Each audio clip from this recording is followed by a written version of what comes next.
सबसे पहले मैं आपको बधाई दूंगा कि ये वरना हिंदू जाति सोई हुई है, उनको अपने धर्म कर्म से कोई मतलब नहीं है। एक सुनियोजित षड्यंत्र के तहत ये पुस्तकें छापी गई कि हमारे धर्म में प्रदूषण किया जा सके। वहां तक पहुंचना पड़ेगा, अपने रिवाज, शास्त्रों रिवाज, शास्त्रों की व्याख्या करनी पड़ेगी, बताना पड़ेगा। तो फिर उसने भी फ्रस्ट्रेट होकर के फिर कहा कि भाई देखिए, हम जो है मुकदमा उनका भी लिख लेंगे, अब दोनों तरफ से हम लिख लेंगे, बहुत हो गया। मैंने कहा दिल्ली रंजना के नाम से पूरे देश से पूछा लग गया, अरे अरे इनका नाम हो गया। आज 18 याचिका दाखिल हो गई। आज जनभावना को जगाना होगा, आपको बताना होगा कि नाम लिखते हैं ज्ञान गंगा, साधारण जनता जन सामान्य समझता है ज्ञान गंगा लिखा है माने कि कोई अच्छी बातें लिखी होंगी। ज्ञान गंगा योगी जी को दी है हमने, ये ज्ञान गंगा अमित शाह जी को दी है, हो सकता है आपकी भी फोटो बनी हो।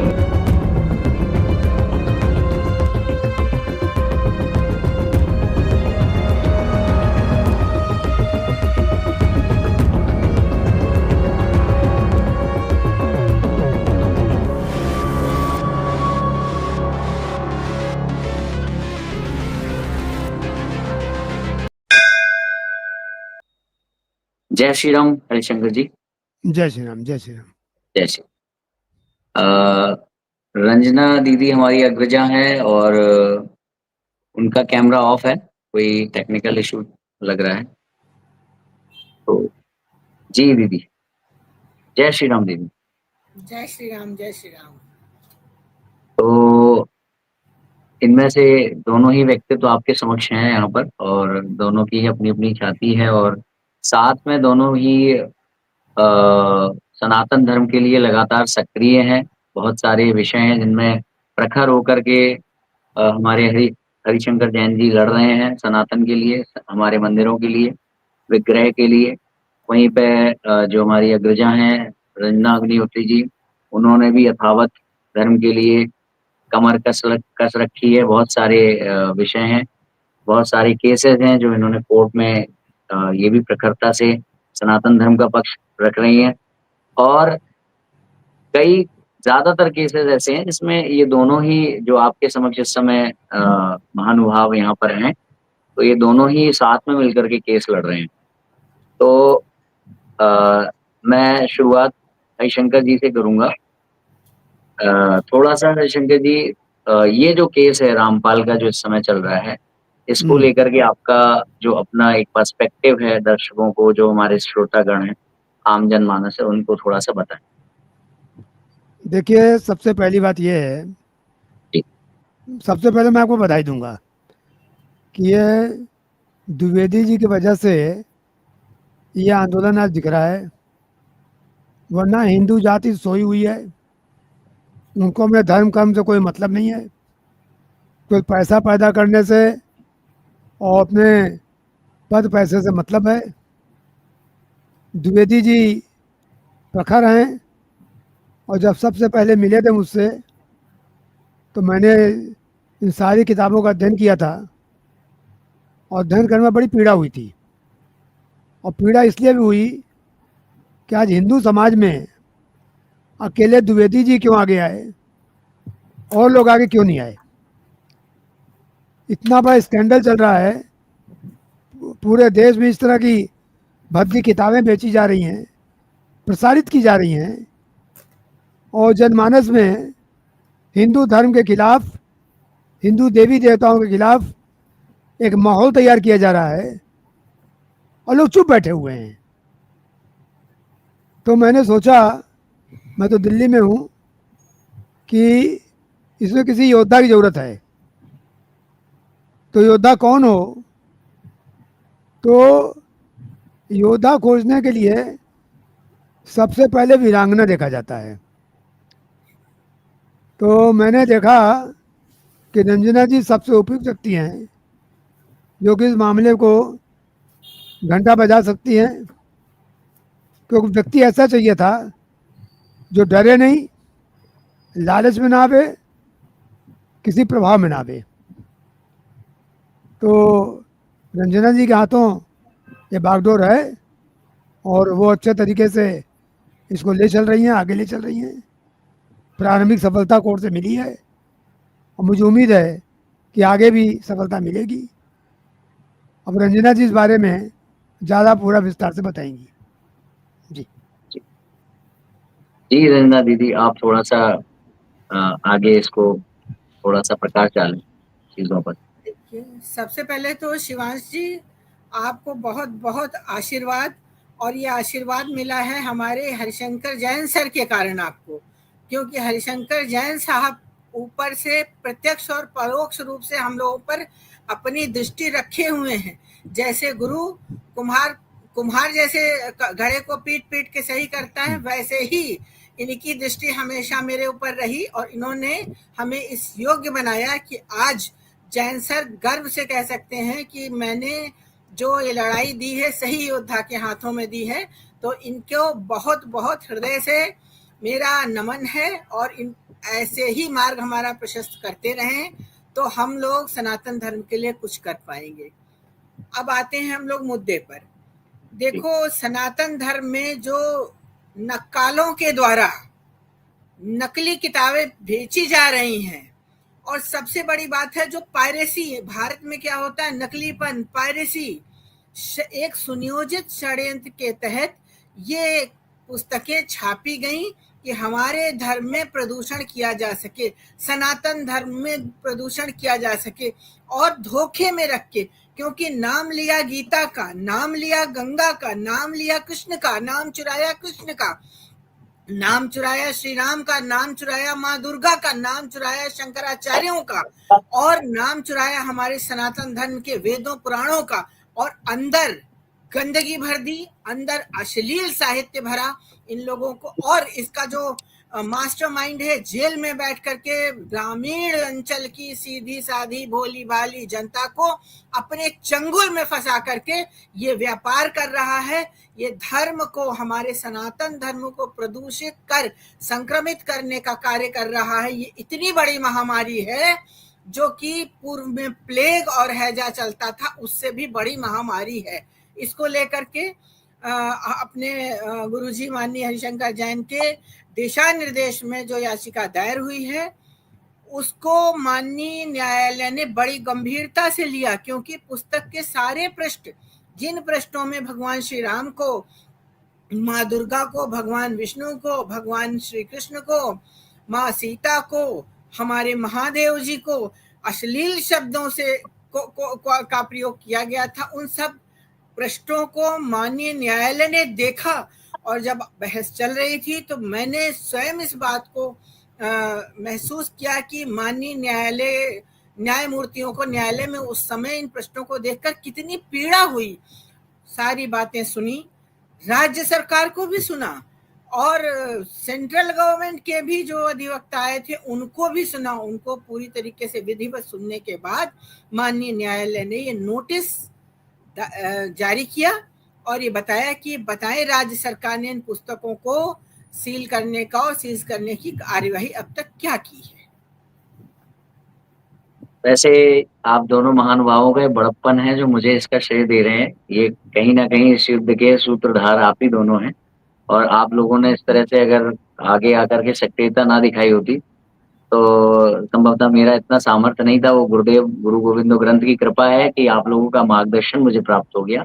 ये एक भगवत कृपा रही मेरे ऊपर। तो इसमें हरिशंकर जी एक चीज दिखाई देती है कि ये लोग हर उस चीज पर वार कर रहे हैं अपने स्कैम के द्वारा, जो चीज कहीं ना कहीं सनातन धर्म की नींव में है। जैसे ये केवल हिंदू देवी देवताओं के लिए अश्लील टिप्पणी करना तो बात अलग हो गई, मगर ये साथ ही साथ होली पे बैन, दिवाली का मजाक, रक्षाबंधन का मजाक, भैया भाई दूज का मजाक, इस समय कांवड़ यात्रा चल रही है उसका मजाक, हर चीज का मजाक। और ऐसे ऐसे ब्रेन वॉश लोग हैं। अभी मैंने कुछ दिन पहले इनका एक चैनल है फॉलोअर का, उस पर करीब 1-2 लाख फॉलोअर्स हैं, तो उस पर मैंने देखा कि बहुत अश्लील तरीके से कांवड़ से जुड़ी हुई जो जानकारियां उनको प्रस्तुत कर रहे हैं। तो ये आपको नहीं लगता ये सोचा समझा एक वेल प्लान्ड एक विदेशी षड्यंत्र है? यहाँ तक कि बिंदी लगाने को मना, गहने, मतलब जो हमारा श्रृंगार होता है हमारी मातृशक्तियों का, हर उस चीज पर इन्होंने वार किया है जो मूल हिंदू सभ्यता से जुड़ी हुई चीजें हैं। तो क्या एक विदेशी षड्यंत्र भी हो सकता है? इस पे थोड़ा-सा देखिए, ये काम तो राज्य सरकार का है जी, और सबसे पहले जो आपने शक ज़ाहिर किया, बिल्कुल सही किया कि इसके पीछे बहुत बड़ी विदेशी फंडिंग है जी, और कानून का उल्लंघन है, एफसीआरए कानून का उल्लंघन है, बाहर से पैसा भी आ रहा है, मेरे को ऐसा लगता है। और जी, मैं आपको बता दूं कि देश में तमाम तरह के प्रकोष्ठ चल रहे हैं। जी, अभी मेरे पास काफ़ी कागजात आ गए हैं, रखे हैं। एक मिशनरी चल रही है जी, क्रिश्चियंस की। जी, उनका काम है कि हिंदुओं का ब्रेन वॉश करना। छत्तीसगढ़ हो, नॉर्थ ईस्ट हो, मेघालय, मिजोरम, नागालैंड, सब जगह ये काम चल रहा है। और जी, इसमें दुबई से भी पैसा आ रहा है, बाहर से भी आ रहा है, कई तरह की फंडिंग है। परंतु जो विचारणीय प्रश्न है कि मेरा थोड़ा दिमाग अलग जाता है और लोगों से। जी, जी, जी, ठीक है, वो कर रहे हैं, गलत कर रहे हैं। ये देश चल कैसे रहा है? जी, क्या देश में आज आप बाइबिल या कुरान के खिलाफ बोलने की क्षमता रखते हैं?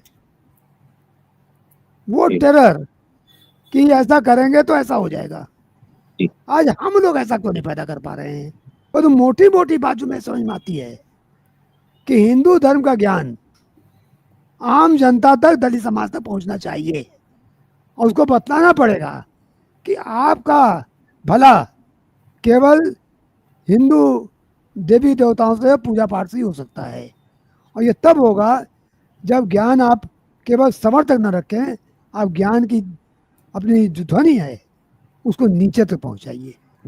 मेरा निवेदन है कि जी, आपको हमको सवर्ण समाज से हटकर जो अवर्ण समाज है, जो गैर सवर्ण समाज है, वहां तक पहुंचना पड़ेगा और अपनी आवाज, शास्त्रों की आवाज, शास्त्रों की व्याख्या करनी पड़ेगी, बताना पड़ेगा। जी, जी, जी। कि जब ऐसा हो रहा था कि वो लोग धड़ाधड़ मेरे ऊपर जो है आईजीआरएस के थ्रू और कंप्लेन लिखाने का, एफआईआर लिखाने का प्रयास कर रहे थे, तो बार-बार मुझे बयान देने के लिए अपने मतलब अपना पक्ष प्रस्तुत करने के लिए कहीं पुलिस थाने जाना पड़ रहा है, कहीं एसीपी कार्यालय जाना पड़ रहा है, ऐसा हो रहा था। हालाँकि पुलिस ने बहुत निष्पक्ष कार्रवाई की उसमें, एक वो भी एक भगवत कृपा रही।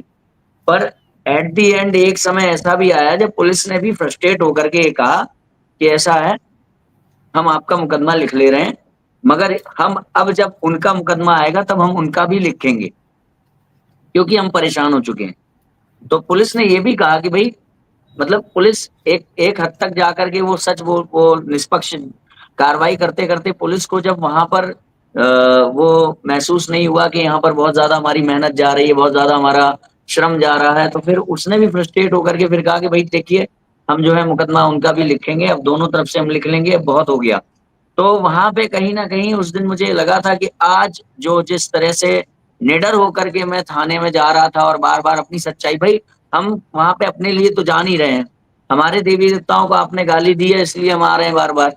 आप वो किताबों पे कार्रवाई करवा दीजिए, हम क्यों हमें किसी से कोई पर्सनल कोई द्वंद, कोई दुश्मनी, कोई शत्रुता तो है नहीं।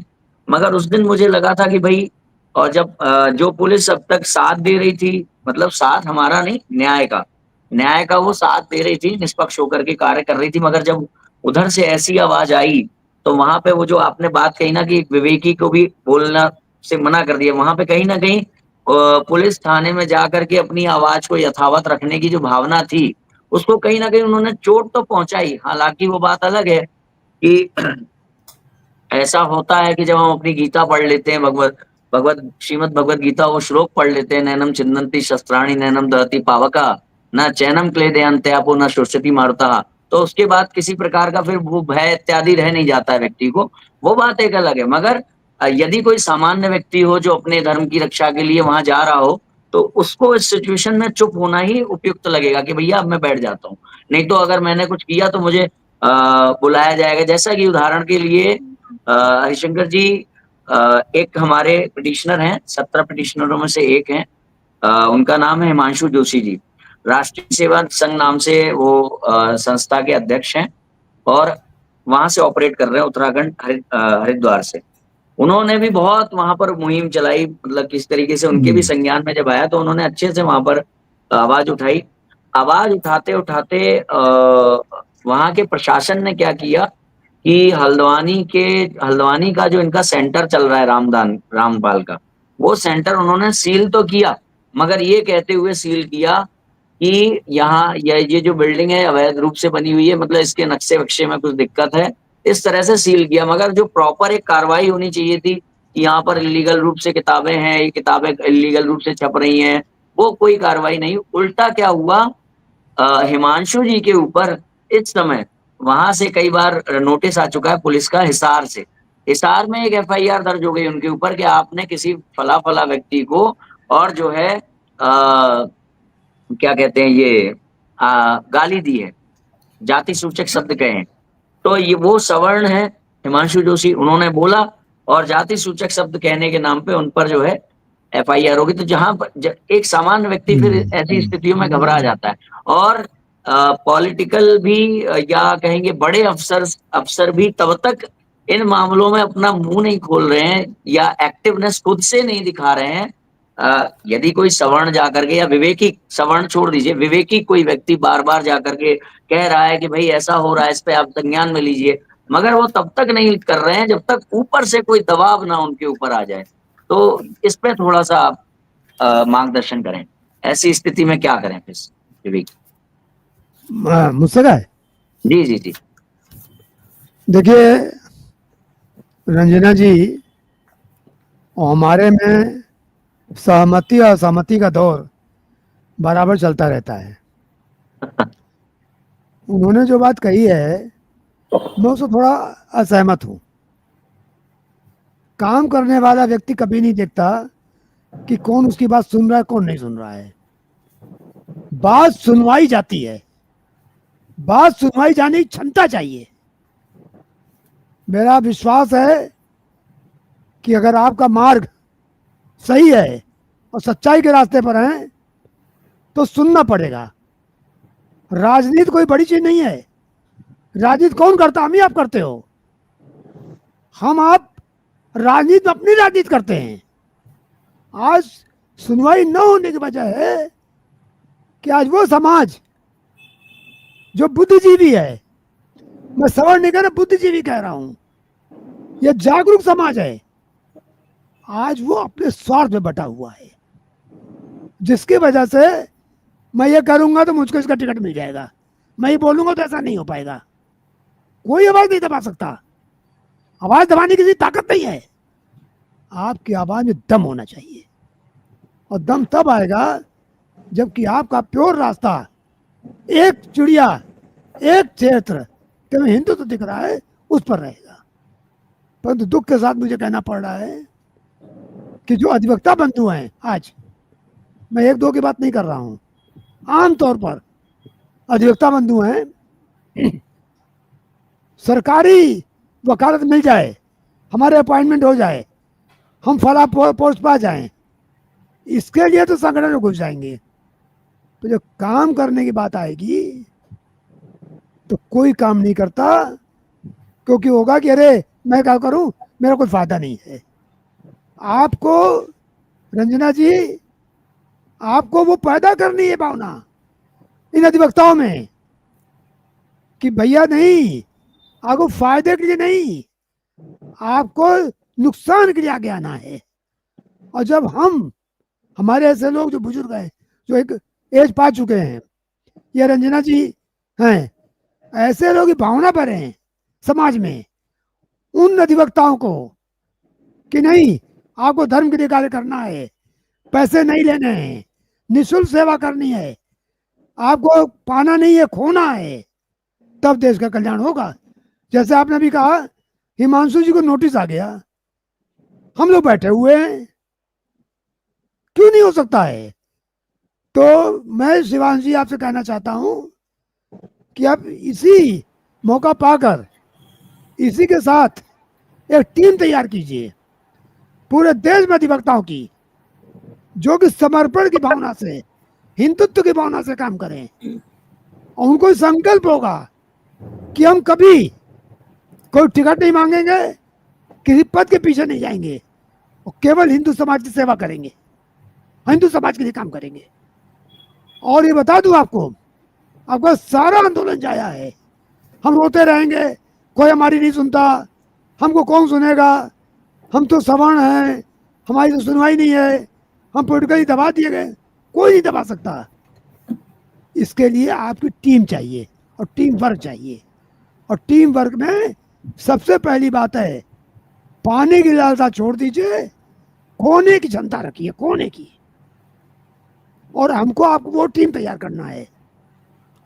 जैसे शिवांश जी हैं, मैं जब मेरे पास आए थे तो मैं कई दिन तक किताबें देखा, बड़ा फिक्र रहा कि इसमें क्या किया जाए। और मुझे ताजुब भी हुआ, एक जागरूक आदमी है, मुझे उसकी मदद करनी चाहिए, मैं नहीं कर पा रहा हूँ।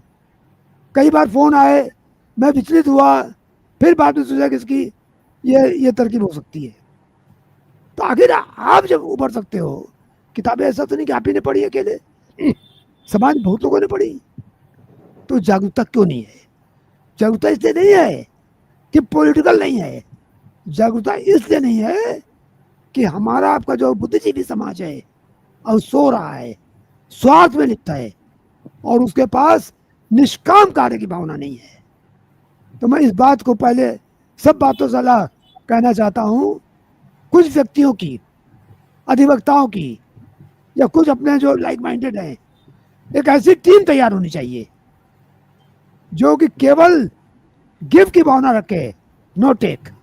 हमें चाहिए कुछ नहीं, हमें तो देना है, हमें मिर मटना है। क्या हो रहा है, एक एक पेटिशन होती है, पेटिशन होने के साथ मैं अपना स्वयं का अनुभव बता रहा हूँ, पेटिशन बाद में होती है, किसका नाम हो जाए इसकी लड़ाई शुरू हो जाती है। मथुरा केस में जो श्री कृष्ण जन्मभूमि का मामला है, सबसे पहली याचिका मैंने दाखिल की रंजना जी के नाम से। पूरे देश से पूछा ला गया, अरे अरे इनका नाम हो गया।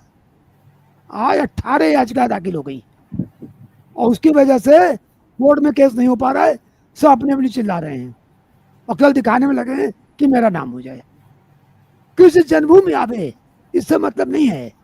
मतलब यह है कि मेरा नाम हो। मैं किसी व्यक्ति विशेष पर कोई बात नहीं कह रहा हूँ। तो मैं आपसे निवेदन करना चाहता हूँ, रंजना जी, हतोत्साह में मत रहिए, उत्साह बढ़िए। जी सर। ये हतोत्साह होने का समय नहीं है। अभी आप हमसे बहुत कम से कम 20 साल छोटी हैं। 70 साल की उम्र में मेरे पास पूरा उत्साह है। आप तो 50-52 की हैं। आप में भी हतोत्साह नहीं। आप ये कहिए, मैं सुनाऊंगी और पूरा समाज सुनेगा। पॉलिटिकल में सुनेगा कैसे नहीं? आप में क्षमता चाहिए। आप वो आग उगलिए, अपने आग भरिए। अगर आप, और कम से कम जो रण बांकुरा यानी जो महिला शक्ति है, अगर वो आगे आ जाए तो कौन रोक सकता है? तो आपके मुंह से ये असहाय भावना, हम असहाय हैं, हम कुछ नहीं कर सकते, हमें आवाज दबा दी गई है, ये अच्छा नहीं लगता। और कम से कम मेरे साथ तो अच्छा नहीं लगता। तो मैं आपसे निवेदन करता हूँ कि एक भावना जगाइए। लखनऊ में, पूरे देश में सब लोग मिलकर, मैं सबको बात कह रहा हूँ, एक टीम तैयार कीजिए। क्योंकि देखिए कि बताऊं, कोई लड़ाई चाहे जैसी भी हो, जब तक कोर्ट सहारा नहीं मिलता तब तक आपकी लड़ाई पूरी नहीं होती। जैसे हमने कहा हल्द्वानी में सील किया गया, नहीं किया गया। यहाँ लखनऊ में आपने कहा दायर हो गया, कोई बात नहीं है। वहाँ से हरियाणा से नोटिस आ गया, या कई जगह काम हो रहे, कई XYZ रोज हो रहे हैं। तो नीचे लेवल से लेकर ऊपर लेवल तक एक संगठन तैयार होना चाहिए। और संगठन करने की जरूरत नहीं है। हिंदू फ्रंट फॉर जस्टिस 2013 में मैंने बनाया था, और तो मैंने सब हट गया, मैं कमान पूरी रंजना जी को दे दी है। मैंने स्थापित किया था, पूरी कमान को दे दी है। आज सर्वे सर्वा हैं, सब कुछ इनके हाथ में है। नहीं सर, आपके बिना कुछ नहीं है उसमें। आप असहाय परोक्ष प्रत्यक्ष दोनों रूप से नजर डाले हैं। असहाय मत बनिए। मैं असहाय कभी नहीं रहा हूँ। और जिस समय आपको बतला दूं, थोड़ा सा विषयांतर कर रहा हूं, जिस समय मुलायम सिंह जी सरकार थी, जय श्री राम बोलना बहुत बड़ा अपराध था, लोग बंद किए जा रहे थे 90, 91, 92 में। उस वक्त 25 याचिका मैंने मुलायम सिंह के खिलाफ दाखिल की थी। तो और सुनिए, सीखिए मुसलमानों से।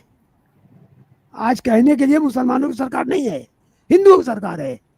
और मैं पूछना चाहता हूं कि मुसलमान और ईसाई दोनों के काम पूरे देश में धर्मांतरण चल रहे हैं कि नहीं चल रहे हैं? हिंदुओं की भावनाओं से खिलाफ चल रहे हैं कि नहीं चल रहे हैं? मंदिर के खिलाफ चल रहे हैं कि नहीं चल रहे हैं? और हिंदुओं को किस हद से प्रभावित किया जा रहा है? चाहे आपके पूर्वोत्तर राज्य हो, अभी छांगुर बाबा का आपको मिला हुआ है, आज आप देख लीजिए। मुझे क्षमा कीजिए, मैं विषयांतर कर रहा हूं। आज धर्मांतरण आज क्यों हो रहा है? आप तो एक चीज किताब का छोड़ दीजिए, धर्मांतर क्यों हो रहा है? धर्मांतर इसलिए हो रहा है कि अपने बच्चियों को धर्म की शिक्षा नहीं दे रहे हैं। सारे बच्चे कॉन्वेंट में पढ़ रहे हैं, गुरुकुल खोलने की व्यवस्था नहीं हो रही है। हम तो आह्वान करते हैं आप लोगों का कि हम लोग 2 आदमी काफी हैं, हम लेकर 3 आदमी काफी हैं। आइए और काम कीजिए। काम तो बहुत रहे हैं। और अगर 5 पंच सिख धर्म चलाकर पूरे देश को बदल सकते हैं, तो हम आपको नहीं बदल सकते हैं। तो असहाय मत होइए, रोइए नहीं, काम कीजिए। और काम करने के लिए हमारे पास कमी नहीं है आपके पास, पर हाँ एक संगठन की भावना चाहिए। और शिवांश जी जुड़ गए हैं, समझ लीजिए कि हमारे साथ एक हीरा जुड़ गया है। मैं इनको हीरे के रूप में देखता हूँ। हमको जरूरत थी ऐसे आदमी की। आज इनका क्या स्वार्थ है? किताब के लिए मेरे पास आए, दिल्ली आए, ठीक है। थोड़ा मैं क्षमा चाहता हूँ, थोड़ा मुझे माइंड मेकअप करने में, समझने में थोड़ी देर लगी, 4-6 महीने लग गए। अरे नहीं, क्योंकि मैं प्रयास कर रहा था किसी और लेवल पर, वो नाम नहीं लूंगा, मैं और लेवल प्रयास कर रहा था कि मामला हो जाए। मुझे आश्वासन भी दिया गया था, पर बात पूरी नहीं हो पाई। मुझे उम्मीद थी कुछ उससे शायद काम हो जाए, तब मैंने डिसीजन लिया कि अब ये किया जाए।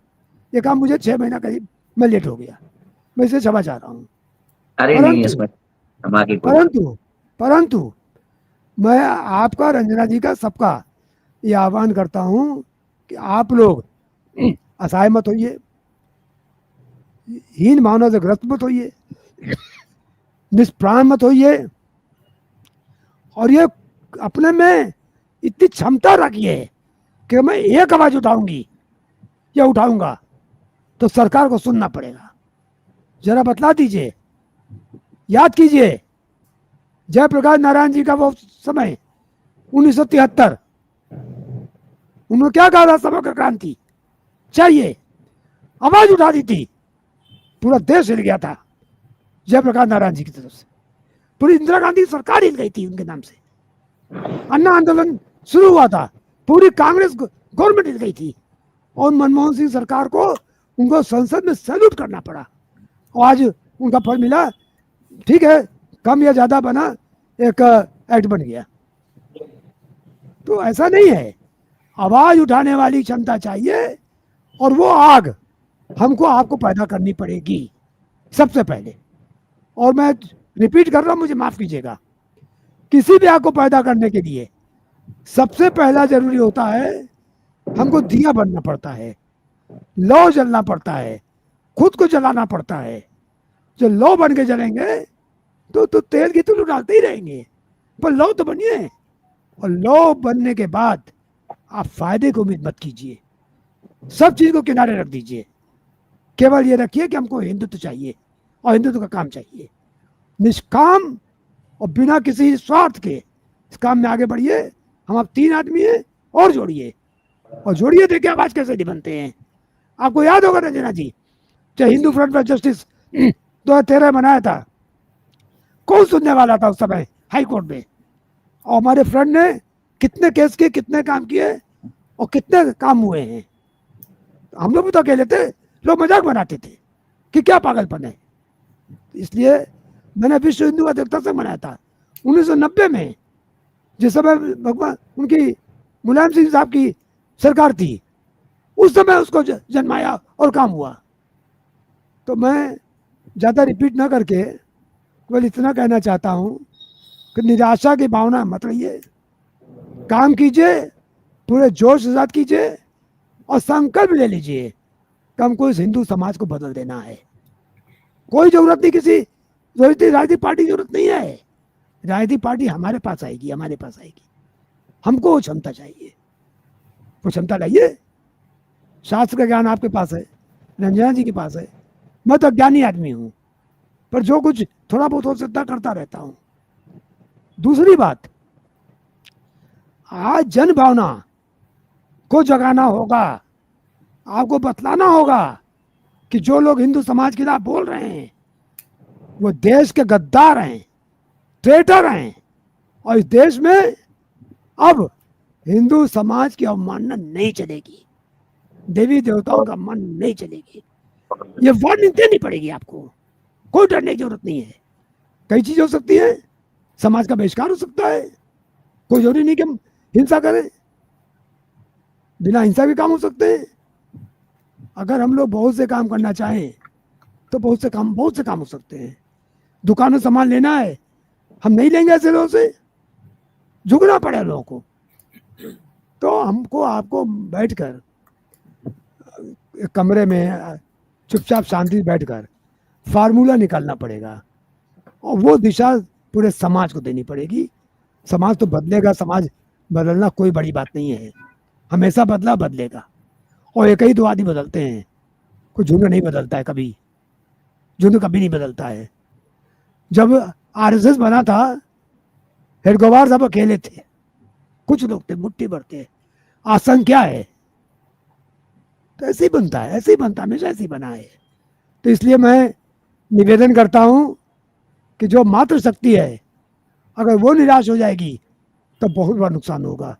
तो रंजना जी, निराश मत होइए, असहाय मत समझिए, और काम करने की पूरे जोश और खरोश के साथ काम कीजिए। अभी तो आपकी उम्र कुछ भी नहीं है, अभी बहुत जिंदगी आपकी बाकी है, काम करिए। सर धन्यवाद, बहुत बहुत धन्यवाद। लेकिन एक बात मैं बता दूं, ना मैं असहाय हूं, ना मैं निराश हूं, लेकिन सत्य को सामने लाना भी एक आवश्यकता है। इस समय की जो आवश्यकता है वो हमें समय अनुसार सत्य को कहना आवश्यक इसलिए है कि लोगों को ये पता चले हम निराश नहीं, हम हताश नहीं। अगर हताश और निराश होते तो हिंदू फ्रंट ने, हमने और आप दो आदमियों ने मिलकर आतंकवादियों से टक्कर नहीं ली होती। पूरा समाज कहता था कि ये दोनों बेवकूफ हैं, आतंकवादियों से लड़ रहे हैं, और हमने और आपने आतंकवादियों से टक्कर ली और मुकदमा जीत करके आए हम। आपको पता होगा उस जमाने में अखबार में बड़ा बड़ा निकला था कि हरिशंकर जैन और रंजना अग्निहोत्री ने अखिलेश सरकार को दिया करारा तमाचा। तो हम डरने वाले नहीं है, लेकिन समय की मांग ये है कि कौन चोर है उसको चोर बताएं, समय की मांग है कौन साहूकार है कौन साहूकार बताएं। इसलिए सरकार की शासन की राजनीतिक इच्छा शक्ति नहीं है, उनकी इच्छा शक्ति है हमारा दमन करने की। उसको भी हमें कहना होगा जिससे कि हमारे बंधु, हमारे सनातन धर्मी इसको समझें। आपकी बात एकदम सही है, लेकिन मेरी बात आपकी बात के उत्तर में ये बात है। और सर आपकी जो बातें हैं उन सारी बातों को हम लोग जानते हैं। एक बड़ा संगठन, मजबूत संगठन था और आज भी है, और नेतृत्व तो आपका है, रहेगा, उसमें कार्य किया जाएगा। और बहुत सारे कल्ट हैं जो अपने आप को हिंदू नहीं कहते। ये रामपाल ये भी अपने आप को हिंदू नहीं कहते, ये कहते हैं हम रामपाल के फॉलोअर्स हैं। पूछो कि हिंदू हो कि नहीं हो, नहीं नहीं नहीं हम तो रामपाल के फॉलोअर हैं। ब्रह्मा कुमारी कहती है हम तो ब्रह्मा कुमारी हैं। स्वामी नारायण कहते हैं हम तो स्वामी नारायण हैं। एक हम ही लोग हैं जो हम लोग सनातन धर्म का झंडा उठा करके कहते हैं, हम गर्व से कहते हैं हम सनातन धर्मावलंबी हैं। और सनातन धर्म का प्रचार प्रसार जिस हद तक जाकर करना होगा, धर्म रक्षा के लिए हम 7x24 हमेशा खड़े हैं और सदैव तत्पर हैं। और एक बात और बता दें कि मुगलों ने क्या क्या हमारे मंदिरों को तोड़ा, मंदिरों की संपत्ति लूट कर चले गए, लेकिन उनका ये षड्यंत्र हमारे धार्मिक ग्रंथों में मिलावट करने का षड्यंत्र कामयाब नहीं हुआ। लेकिन ये जो नए नए कल्प बने हैं, अशास्त्रीय कल्प बने हैं, अशास्त्रीय संगठन बन गए हैं। इन्होंने हमारे धार्मिक ग्रंथों में मिलावट करने की, प्रदूषण करने की जो चेष्टा की और कुछ हद तक कामयाब हो रहे हैं। नाम लिखते हैं ज्ञान गंगा, साधारण जनता, जन सामान्य समझता है ज्ञान गंगा लिखा है माने कि कोई अच्छी बातें लिखी होंगी, और जब उसको पन्ना पलटते हैं तो देखते हैं कि उसमें अभद्र भाषा का प्रयोग है। लिखते हैं गीता तेरा ज्ञान अमृत, तो लोग सोचते हैं कि गीता जी की बात लिखी है, अंदर कुछ और, यानी कवर कुछ और अंदर की गंदगी कुछ और, बाहर कुछ और, अंदर से कुछ और। तो हमको ये भी देखना है कि ये कौन लोग हैं जो बाहर से कुछ और अंदर से कुछ और, इनके मास्टरमाइंड क्या कर रहे हैं, इस पर हमें सोचना है। इस पर ये प्रश्न किया जा रहा है कि क्या ये धर्म और अधर्म के मामले में मतलब क्या रामपाल से शास्त्रार्थ भी होगा? नहीं, क्या ऐसा कुछ? नहीं, कोई शास्त्र नहीं होगा। जी ऐसे लोग जो अयोग्य हों और भड़काऊ कार्रवाई करते हों, असामाजिक हों, उनसे कोई शास्त्रार्थ नहीं हो सकता। हमें जी शास्त्रार्थ नहीं करना है। और मैं समझता हूँ हिंदू समाज को ऐसे लोगों से शास्त्रार्थ करना भी नहीं चाहिए। भाई हमारी जी इच्छा, हम पूजा करते हैं, हमारी इच्छा हम मूर्ति पूजा करते हैं, हमारी इच्छा हम ये मानते हैं। Who are you? आपसे क्या मतलब है? हमें ज्ञान क्यों दे रहे हैं? हमें आपसे ज्ञान नहीं चाहिए, बिल्कुल नहीं, एकदम नहीं। जी कोई शास्त्र की जरूरत नहीं है। बिल्कुल शास्त्रार्थ ज्ञानी से होता है, जो ज्ञान की बात करे, कायदे की बात करे, जो समाज से विरत होकर बात करे और इस तरह की नीच हरकत की बात करे, उसे कोई ज्ञान की बात नहीं हो सकती। इसे जी शास्त्रार्थ कोई समझ नहीं आता। जो इसमें लिप्त है, एक प्रश्न ये आ रहा है कि जो इसमें लिप्त है इनको कितनी मतलब किस प्रकार की सजाएं मिल सकती हैं अकॉर्डिंग टू हमारा जो संविधान है उसके अकॉर्डिंग? अभी केस चल रहा है, वेट कीजिए, सब बातों जवाब आज ही नहीं दिया जा सकता, अच्छा आज नहीं ठीक सकते। है।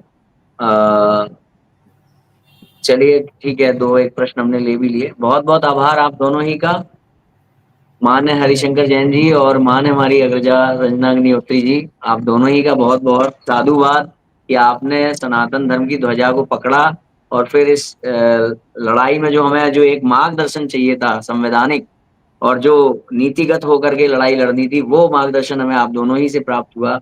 इसके लिए बहुत बहुत आभार है, आपने आज समय भी दिया। और प्रभु श्री राम की कृपा आप दोनों ही पर सदैव बनी रहे, ऐसी हम प्रार्थना करते हैं। हम तो छोटे हैं, आपसे पर कृपा के लिए प्रार्थना अवश्य कर सकते हैं। तो अच्छा, इसी के साथ दर्शकों के लिए भी जय श्री राम बोलेंगे और जय सभी श्री को राम, जय श्री राम। जय श्री राम, जय जय जय श्री श्री राम, जय श्री राम। जय श्री